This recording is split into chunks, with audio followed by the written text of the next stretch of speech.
Good morning to all of you. Exam tracker YouTube channel में आप सभी का स्वागत है। दोस्तों, इंडियन पॉलिटी में आज का जो हमारा टॉपिक है वो है उपराष्ट्रपति। पिछले वीडियो में हमने राष्ट्रपति के बारे में डिटेल में कवर किया और राष्ट्रपति की शक्तियों के बारे में भी पढ़ा। आज की वीडियो में हम पढ़ेंगे भारत के उपराष्ट्रपति के बारे में और लास्ट में प्रीवियस ईयर क्वेश्चन भी अटेम्प्ट करेंगे। तो पहले आप लोग थ्योरी कंप्लीट करें और लास्ट में प्रीवियस ईयर क्वेश्चन भी अटेम्प्ट करें। चलिए वीडियो की शुरुआत करते हैं। भारत का उपराष्ट्रपति, इसके 3 खंड बनेंगे। पहला खंड बनेगा इसका कि संविधान में इसका उल्लेख कहाँ है। दूसरा खंड इसका बनेगा कि वरीयता क्रम में इसका स्थान क्या है। और तीसरा खंड बनेगा कि स्रोत क्या है इसका। तो अगर पहले खंड की बात करें कि संविधान में इसका उल्लेख कहाँ है, संविधान के भाग 5 में इसका उल्लेख है। और अगर आर्टिकल की बात करें तो आर्टिकल 63 से लेकर 71 तक उपराष्ट्रपति का उल्लेख है। भाग 5 मैंने बताया था काफ़ी बड़ा भाग है। संविधान का सबसे बड़े भाग की बात करें अगर तो वो भाग 5 ही है, जिसमें लगभग 100 आर्टिकल हैं। तो इसमें जो पहला खंड बनता है राष्ट्रपति का, प्रेसिडेंट का, वो हमने पढ़ लिया है। और इसका दूसरा खंड बनता है उपराष्ट्रपति का, जो हम आज पढ़ रहे हैं। तो भाग 5 में उपराष्ट्रपति का उल्लेख है आर्टिकल 63 से लेकर 71 तक। और वरीयता क्रम की बात करें अगर तो वरीयता क्रम में ये देश का दूसरा सर्वोच्च पद है। आधिकारिक क्रम में राष्ट्रपति के बाद इसी का स्थान आता है। तो वरीयता क्रम में देश का दूसरा सर्वोच्च पद है उपराष्ट्रपति का। और अगर स्रोत की बात करें तो अमेरिका के उपराष्ट्रपति पद की तर्ज पर यह स्थापित किया गया है भारत के उपराष्ट्रपति का पद।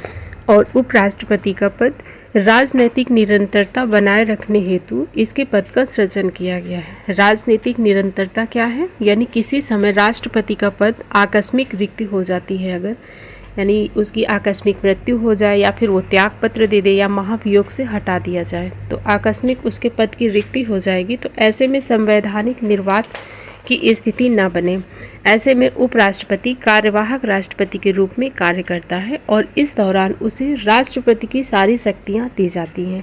तो ये तो हो गया सामान्य परिचय उपराष्ट्रपति का। अब हम लोग आर्टिकल टू आर्टिकल जो प्रावधान है इनको देखते हैं।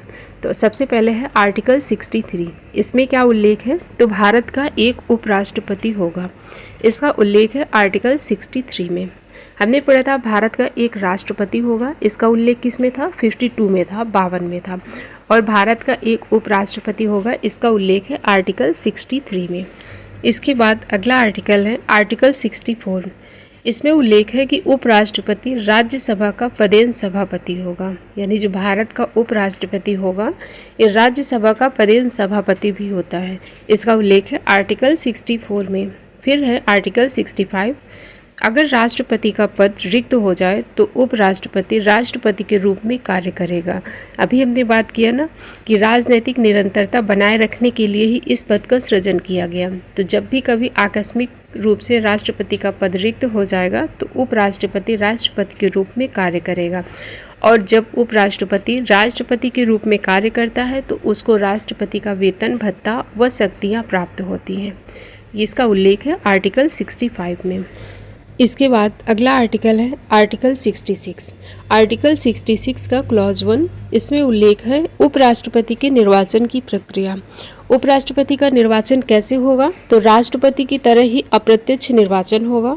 इसका भी निर्वाचन निर्वाचक मंडल द्वारा होगा। संसद के दोनों सदन के सभी सदस्य इसमें शामिल होंगे। भाई जब अप्रत्यक्ष निर्वाचन होगा तो जाहिर सी बात है कि इसका निर्वाचक मंडल होगा। निर्वाचक मंडल में कौन कौन शामिल होगा? तो संसद के दोनों सदन, लोकसभा और राज्यसभा के सभी सदस्य शामिल होंगे, मनोनीत भी और निर्वाचित भी। हमने राष्ट्रपति के चुनाव में देखा था कि वहाँ पर मनोनीत सदस्य भाग नहीं ले रहे थे, लेकिन उपराष्ट्रपति में के चुनाव में जो निर्वाचक मंडल है इसमें संसद के दोनों सदन के सभी सदस्य शामिल हैं, निर्वाचित भी और मनोनीत भी। और राज्य विधानसभा के सदस्यों की इसमें कोई भूमिका नहीं है। ये चीज़ याद रखें कि राज्य विधानसभा के सदस्यों की उपराष्ट्रपति के चुनाव में कोई भूमिका नहीं है, कोई भाग नहीं लेता है। इसमें सिर्फ संसद के दोनों सदनों के सदस्य, चाहे वो नामांकित हों या फिर निर्वाचित हों, दोनों ही भाग लेते हैं। लेकिन राज्य विधानसभा के सदस्यों की इसमें कोई भूमिका नहीं है। राष्ट्रपति के चुनाव में हमने देखा था कि राज्य विधानसभा के सदस्यों की भूमिका थी, निर्वाचित सदस्य भाग लेते थे। लेकिन उपराष्ट्रपति के चुनाव में राज्य विधानसभा के सदस्य भाग नहीं लेते हैं। और यह प्रावधान मूल संविधान में नहीं था। मूल संविधान संविधान में क्या प्रावधान था? तो मूल संविधान में इस बात का उल्लेख था कि उपराष्ट्रपति का चुनाव दोनों ही सदनों के सदस्यों द्वारा बहुमत के आधार पर किया जाएगा। तो फिर यह प्रावधान कब लागू किया गया? तो 11वें संविधान संशोधन 1961 के द्वारा कहा कि उपराष्ट्रपति का चुनाव समान, आनुपातिक, एकल, संक्रमणीय और गुप्त मत पद्धति के द्वारा किया जाएगा। यानी उपराष्ट्रपति का जो चुनाव है कैसे होगा? आनुपातिक प्रतिनिधित्व प्रणाली, एकल संक्रमणीय मत पद्धति और गुप्त मतदान प्रणाली से उपराष्ट्रपति का चुनाव होता है। ऐसे ही हमने देखा था राष्ट्रपति का भी चुनाव हुआ था और वैसे ही उपराष्ट्रपति का चुनाव भी होता है।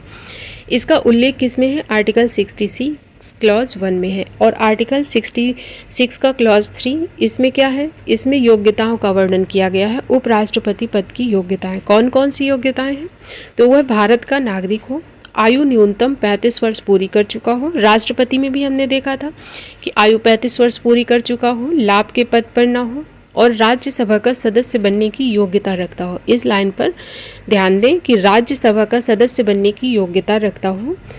उपराष्ट्रपति पद की योग्यता में यह शामिल है क्योंकि वह राज्यसभा का पदेन सभापति होता है, इसी वजह से वह राज्यसभा का सदस्य बनने की योग्यता रखता हो। ये है योग्यताएं उपराष्ट्रपति पद की। तो ये हो गई योग्यताएं। इसके बाद जो अगला आर्टिकल है वो है आर्टिकल 67 जिसमें है कार्यकाल। कार्यकाल कितना होगा उपराष्ट्रपति पद का? तो 5 वर्ष होगा। और अगर उपराष्ट्रपति का पद रिक्त हो जाता है तो चुनाव यथाशीघ्र कराया जाएगा। ये चीज़ भी याद रखें कि उपराष्ट्रपति का पद रिक्त होने पर चुनाव यथाशीघ्र होंगे और पुनः चुनाव पूरे 5 वर्ष के लिए करवाए जाएंगे।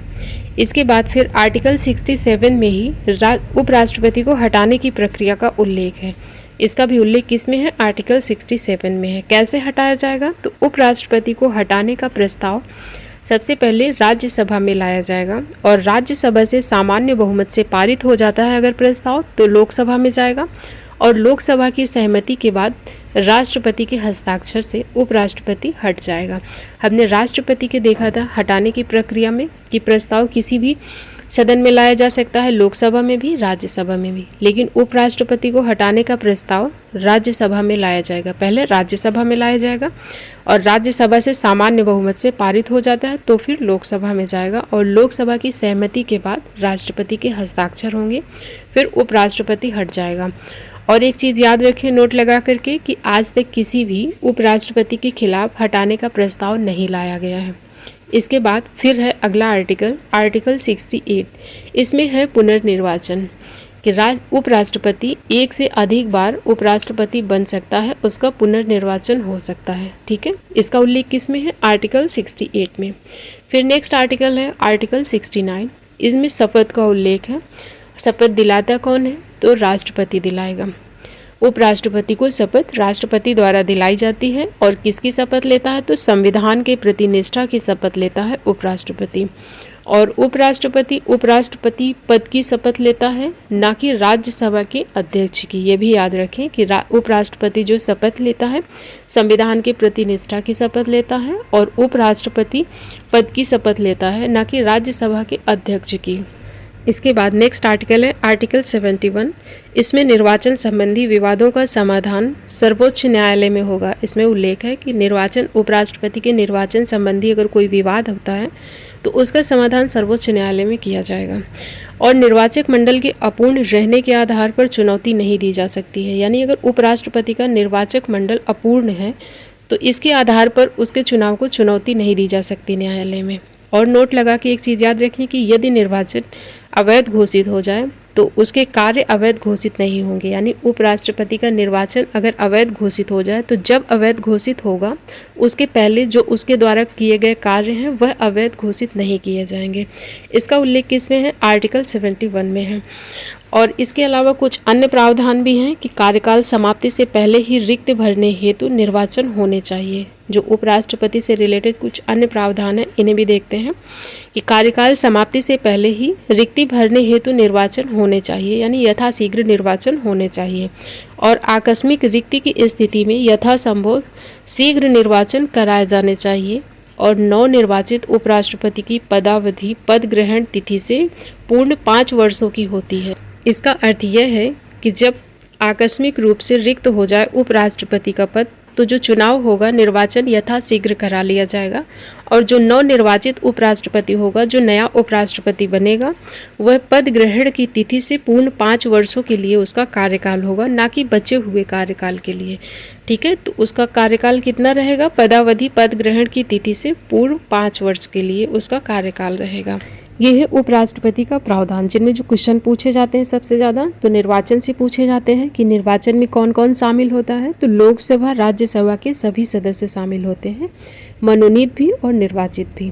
शपथ कौन दिलाता है? राष्ट्रपति दिलाते हैं। त्यागपत्र किसे देगा? अपना राष्ट्रपति को देगा।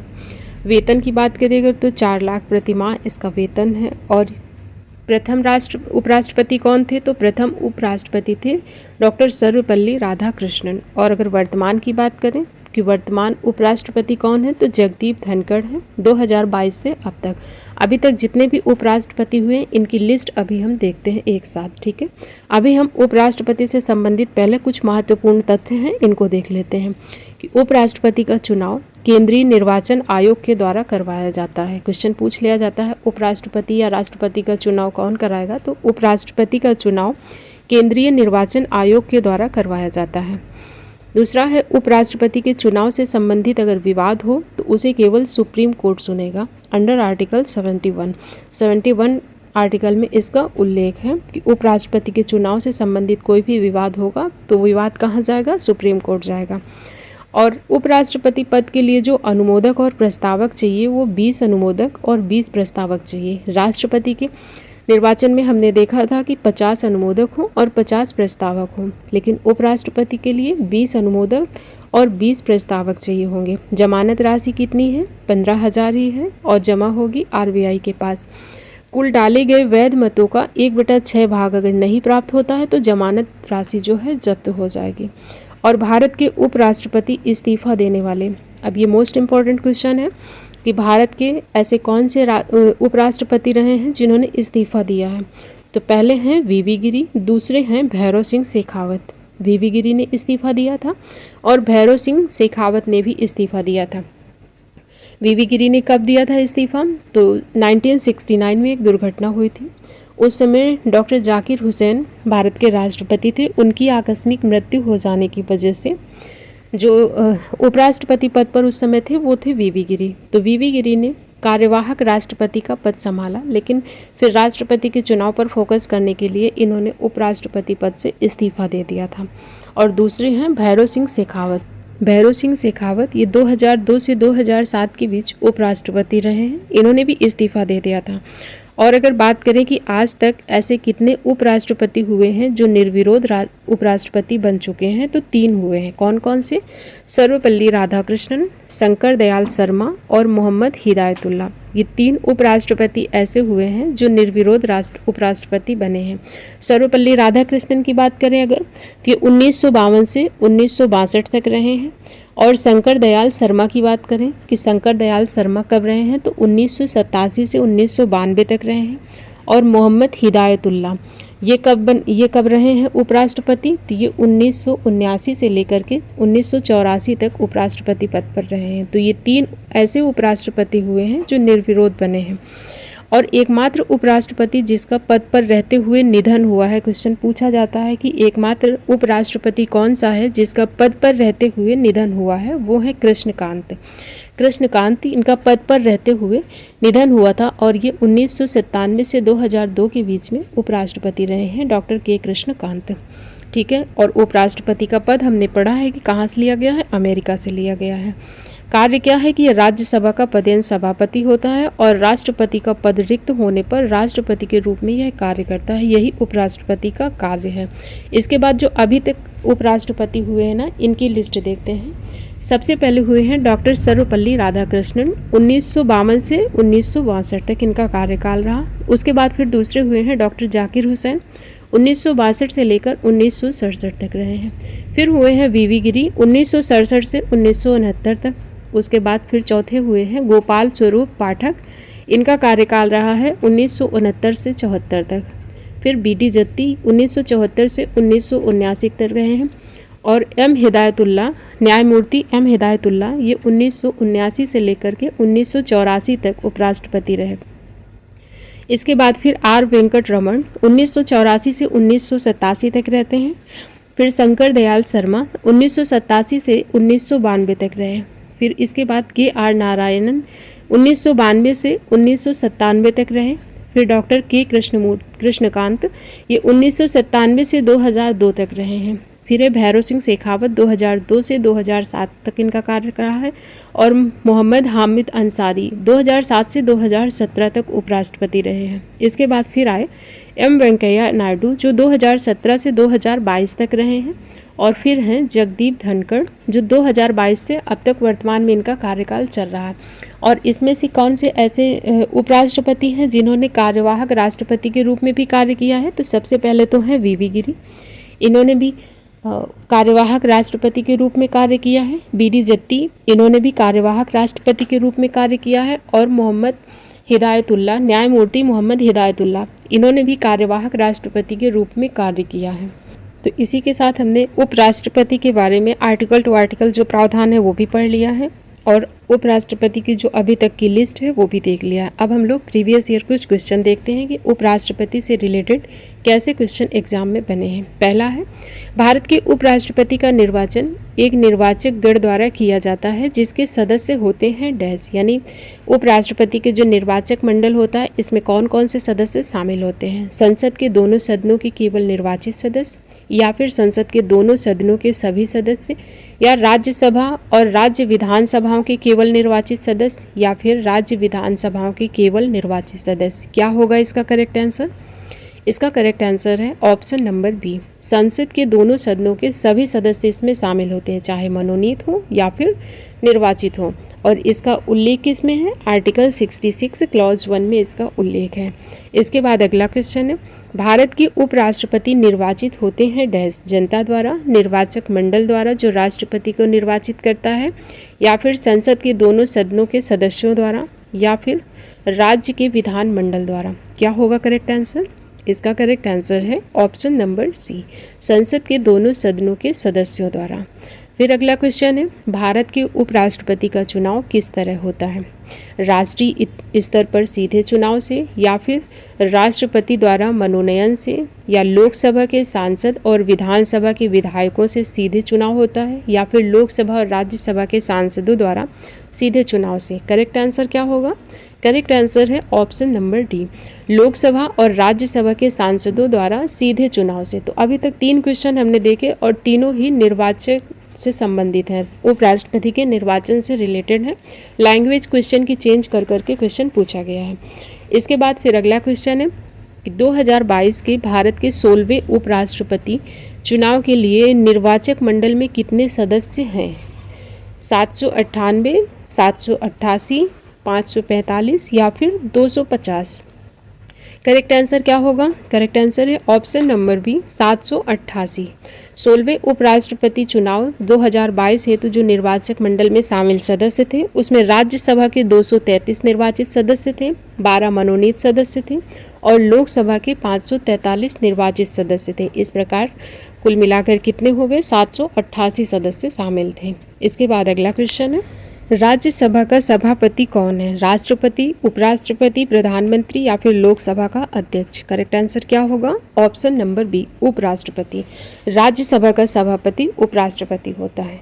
इसके बाद नेक्स्ट क्वेश्चन है, भारत के उपराष्ट्रपति को पदच्युत करने संबंधी प्रस्ताव प्रस्तावित किया जा सकता है, यानी भारत के उपराष्ट्रपति को हटाने के लिए जो प्रस्ताव है किस सदन में लाया जाएगा ये पूछा जा रहा है। केवल लोकसभा में, संसद के किसी भी सदन में, संसद की संयुक्त बैठक में या फिर केवल राज्यसभा में? करेक्ट आंसर क्या होगा? हमने पढ़ा है कि इसका प्रस्ताव सिर्फ राज्यसभा में लाया जाएगा, तो करेक्ट आंसर हो जाएगा ऑप्शन नंबर डी, केवल राज्यसभा में। जब राष्ट्रपति का पूछेगा तो संसद की किसी भी सदन में हो जाएगा, चाहे लोकसभा हो या राज्यसभा, दोनों में आ सकता है। लेकिन जब उपराष्ट्रपति का पूछेगा तो केवल राज्यसभा में, क्योंकि वह राज्यसभा का पदेन सभापति होता है। इस वजह से जो इसका प्रस्ताव है सबसे पहले राज्यसभा में आएगा। इसका राइट आंसर है option number D. Next question है, निम्न में किस एक की अध्यक्षता ऐसे के द्वारा की जाती है जो उसका सदस्य नहीं होता है? तो लोकसभा, राज्यसभा, विधानसभा या फिर मंत्रिपरिषद? करेक्ट आंसर है option number C, Rajya Sabha. Rajya Sabha की जो अध्यक्षता है वो कौन करता है? उपराष्ट्रपति द्वारा की जाती है, परंतु वह राज्यसभा का सदस्य नहीं होता है। सदस्य बनने की योग्यता रखता हो राज्यसभा की, लेकिन वह राज्यसभा का सदस्य नहीं होता है। तो करेक्ट आंसर हो जाएगा ऑप्शन नंबर सी, राज्यसभा। फिर नेक्स्ट क्वेश्चन है, निम्नलिखित में से किस किसने भारत के उपराष्ट्रपति का पद संभाला है? मोहम्मद हिदायतुल्लाह, फखरुद्दीन अली अहमद, नीलम संजीव रेड्डी, शंकर दयाल शर्मा। इनमें से कौन कौन ऐसे हुए हैं जिन्होंने उपराष्ट्रपति का पद संभाला है? तो करेक्ट आंसर क्या हो जाएगा? 1 और 4, मोहम्मद हिदायतुल्लाह और शंकर दयाल शर्मा, यानी 1 और 4। ऑप्शन नंबर बी सही हो जाएगा। मोहम्मद हिदायतुल्लाह ने कब संभाला था? तो 1979 से लेकर के 84 के मध्य रहे हैं। और डॉक्टर शंकर दयाल शर्मा की बात करें तो 1987 से 92 के मध्य ये भारत के उपराष्ट्रपति रहे हैं। फखरुद्दीन अली अहमद और डॉक्टर नीलम संजीव रेड्डी ये भारत के उपराष्ट्रपति नहीं बल्कि राष्ट्रपति रहे हैं। करेक्ट आंसर हो जाएगा ऑप्शन नंबर बी, 1 और 4। इसके बाद नेक्स्ट क्वेश्चन है, निम्नलिखित कथनों में से कौन सही नहीं है? संविधान संशोधन विधेयक संसद के दोनों सदनों द्वारा अलग अलग विशेष बहुमत से पारित होना चाहिए। सेकंड स्टेटमेंट है, सर्वोच्च न्यायालय ने संविधान संबंधी मामलों की सुनवाई कम से कम 5 न्यायाधीश द्वारा की जाती है। तीसरा है, प्रेस की स्वतंत्रता मूलाधिकार, वाक स्वतंत्रता और अभिव्यक्ति की स्वतंत्रता में शामिल है। और चौथा है, जाकिर हुसैन भारत के प्रथम उपराष्ट्रपति थे। करेक्ट आंसर क्या हो जाएगा? करेक्ट आंसर आपको हो सकता है तीनों ऑप्शन नहीं समझ आ रहे हो या ना आ रहे हो, लेकिन जब आप चौथा ऑप्शन देखेंगे तो आपको पता चल जाएगा कि डॉक्टर जाकिर हुसैन भारत के प्रथम उपराष्ट्रपति नहीं थे, बल्कि भारत के प्रथम उपराष्ट्रपति कौन थे? तो डॉक्टर एस राधाकृष्णन थे, जिनका कार्यकाल था 1952 से लेकर के 1962 तक। तो इसका करेक्ट आंसर हो जाएगा option number D, doctor Zakir Hussain प्रथम उपराष्ट्रपति नहीं थे। इसके बाद अगला क्वेश्चन है, मोहम्मद हामिद अंसारी का भारत के उपराष्ट्रपति के रूप में क्रमांक कौन सा था? यानी जो मोहम्मद हामिद अंसारी थे भारत के किस नंबर के उपराष्ट्रपति थे? तो राइट आंसर हो जाएगा 12वें नंबर के। मोहम्मद हामिद अंसारी का भारत के उपराष्ट्रपति के रूप में व्यक्ति अनुसार क्रमांक 12वां था। और वर्तमान उपराष्ट्रपति जो है ना, जगदीप धनखड़, इनका भारत के उपराष्ट्रपति के रूप में व्यक्ति अनुसार क्रमांक 14वां है। ये भी याद रखें, ठीक है। इसके बाद अगला क्वेश्चन है और आज का लास्ट क्वेश्चन है जो कि आपके लिए है। इसका आंसर आपको देना है कमेंट बॉक्स में कि भारत के उपराष्ट्रपति का पद किस देश से ग्रहण किया गया है। इसका आंसर आपको देना है कमेंट बॉक्स में। और इसी के साथ आज का सेशन कंप्लीट होता है। वीडियो आपके लिए कैसा है आप लोग कमेंट करके ज़रूर बताया कीजिए। और वीडियो अगर आपको पसंद आता है तो वीडियो को लाइक भी कीजिए और चैनल को सब्सक्राइब कर सकते हैं। मिलते हैं नेक्स्ट वीडियो में नेक्स्ट टॉपिक के साथ। Thank you.